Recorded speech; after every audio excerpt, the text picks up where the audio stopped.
뭐 기초적인 질문. 민주주의 국가는 법의 지배를 받죠. 네, 그렇습니다. 행정부도 마찬가지죠. 네, 맞습니다. 법적 근거가 없으면 파견이 됐든 파병이 됐든 보낼 수 없죠. 네, 그렇습니다. 그게 당연히 민주주의 국가가 지향하는 바죠. 네, 맞습니다. 법을 유권 해석하고 법에 의한 지배는 민주주의 국가에서 용납이 안 되죠. 네, 맞습니다. 그거를 아시는 분이 지금 말씀하실 때 조금 우려스러운 부분이 있었어요. 행정부의 고유 권한이다.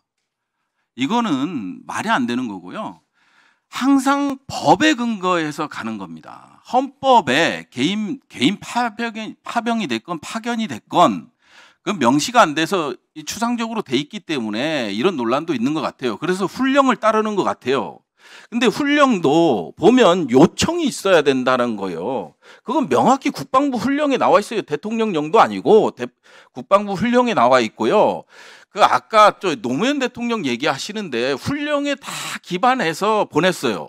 2002년 유엔 사이프러스, 유엔 아프간, 유엔 라이베리아, 유엔 부룬디, 유엔 수단, 유엔 레바논, 유엔 네팔, 예? 그 다음에 다른 다국적군 보실까요? 다국적군. 여기도 다국적 연합 활동과 관련된 거예요. 노무현 대통령 때 아프간 연합합동부대 아시죠? 참모부에 편성됐죠? 그 다음에 아프간 연합사령부 참모부에 편성됐어요. 협조반과 참모부에. 이거는 훈령을 만들어 놨어요. 훈령을 만들어 놨기 때문에 그거를 따르는 거죠. 안 그러면 독재국가고 권위주의 국가고 대한민국이 바로 설 수 없는 거고요. 또 하나 말씀드릴게요. 파병과 파견의 차이를 두는 근거는 뭐예요? 지휘체계가 있고 뭐가 있고 막 열심히 말씀하시는데 이 말씀 자체도요. 위헌 소지가 있는 거예요. 그러다 보니까 명확한 근거를 이 파병과 파견의 차이가 어디에 법조문 어디에 뭐에 나와 있다 이렇게 설명해 주시면 너무 간단한 거예요. 그렇게 설명도 못 하시잖아요. 그리고 행정부 독점적 권한이다 취소하세요. 우리는 법의 지배를 받고 있는 거예요. 입법부가 국방부 방첩사 불러서 설명을 듣고 예산 심의를 하고 견제를 하는 게 법적 근거 없이 돼요?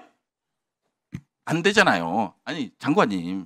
그래서 여러분 좀 오해하는 부분이 있는 것 같고요. 그걸 좀 조심해 주셨으면 좋겠다라는 말씀을 드리고 좋아요. 지금 보면 국방훈령 국군 해외 파병 업무 훈령이 있잖아요. 이게 8월 23일 날 개정이 됐어요. 네. 올해 8월 23일 날. 네네. 개정할 시에는 10일 이내에 국회 소관 상임위원회 제출하게끔 돼 있죠. 맞습니다. 네. 제출하셨습니까? 네. 10일 이내에 제출하셨습니까? 어떤 훈령을 바꿀 때요? 예. 그건 제가 확인을 해보고. 국회법 98조 2 제1항에 따라서 하게 돼 있는데 확인이 아니고요. 안 했어요. 10일 이내에. 네.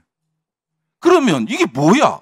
그러면 우리 국회는 견제와 균형, 상권 분립의 역할에 있어서 아무것도 하지 말라는 거 별반 다르지 않잖아요. 그리고 상임위에서 소관 상임위에 이거를 10일 이내 보고를 해서 이거 문제가 있는지 없는지를 검토하는 과정이 있어요. 이건 법이 명시하고 국회법 98조에 명시돼 있는 거거든요.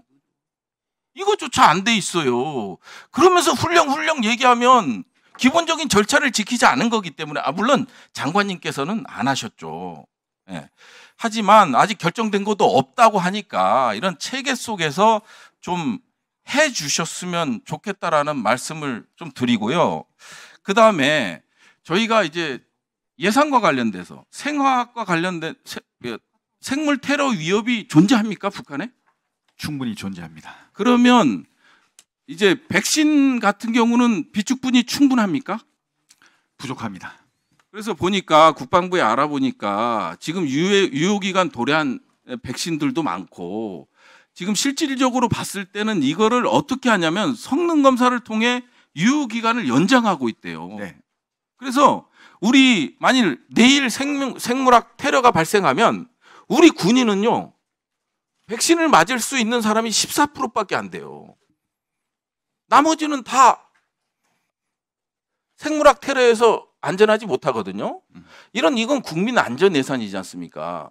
물론 국방부와 이제 이 일반 국민들하고는 좀 다르게 하고 있지만 국방부는 전투력이잖아요. 그런 상황에서 이런 문제가 있는 거기 때문에 국민 안전 예산은 조금 더 살펴보기를 좀 당부드리겠고요.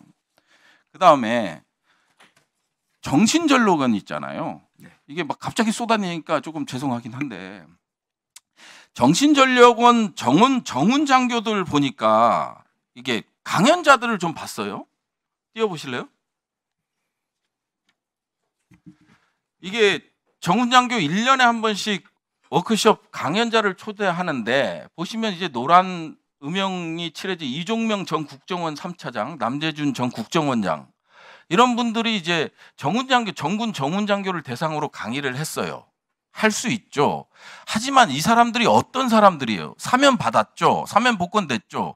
하지만 이 사람들이 댓글 공작이라든지 이런 이념적 평양성을 갖고 있어서 법원에서 실형을 확정한 사람들입니다. 이런 사람들이 나와서 우리 정훈 장교들 강연을 해요. 이건 정치적 중립 위반이죠. 맞죠? 다음 장. 왜 위반이냐? 보면요. 백선엽 항일 세력 무력을 탄압했다고? 그래서 친일파? 친일파가 아니라는 거예요. 그리고 조선인 독립군을 토벌하지 않았대요. 근데 백선엽 장군의 다음 장. 백선엽 장군의 보면 대게릴라전 보면 동포에게 총을 거는 것이 사실이었고 비판을 받더라도 어쩔 수 없다. 백선엽 장군이 말씀하셨어요. 다음 장. 예? 그리고 만주군 일본군에 근무한 소위 이상 군인은 모두 친일파? 언제 진상규명위원회에서 이런 말을 한 적이 있어. 다음 장. 여기 보면 친일 반민족 행위 진상규명 보고서에 보면 2조 10항에 일본 제국주의 군대의 소위 이상의 장교로서 침략전쟁에 적극 협력하리라고 했지. 일본군 장교로 소위 이상 근무한 사람들이 어떻게 친일파라고 규정하고 있어요. 그건 아니죠. 다음 장. 그리고 아무리 그래도 이건 아니잖아요. 역대 그러니까 전임 대통령은 자유 민주주의를 한 번만 언급했어. 나쁜 놈이래. 우리 위대하신 윤석열 대통령은 자유를 35회 민주주의를 8회 언급했대. 이제야 대한민국이 제자리로 돌아오겠다고 강연하는 게 그러니까 평가에서 공공기관 평가에서 맨날 꼴찌하죠. 맨날 꼴찌. 이런 게 말이 됩니까? 솔직히 이런 부분은 물론 장관님께서 이런 것들 전체적으로 다 아우르거나 뭘 할 수 없지만 그 밑에 계시잖아요. 뭐 정책실 실장도 계시고 이런 것들 좀 살펴봐서 누가 보더라도 정치적 중립을 지키는 그런 모습을 좀 보여줬으면 좋겠습니다. 네, 우리 부승찬 의원님께서 좋은 지적해 주셔서 감사합니다. 이 백신 문제는 잘 살펴보도록 하겠습니다. 정신전력원 강사분들은 어떤 강의를 했는지 제가 사실 확인은 못했는데 한번 확인해 보겠습니다.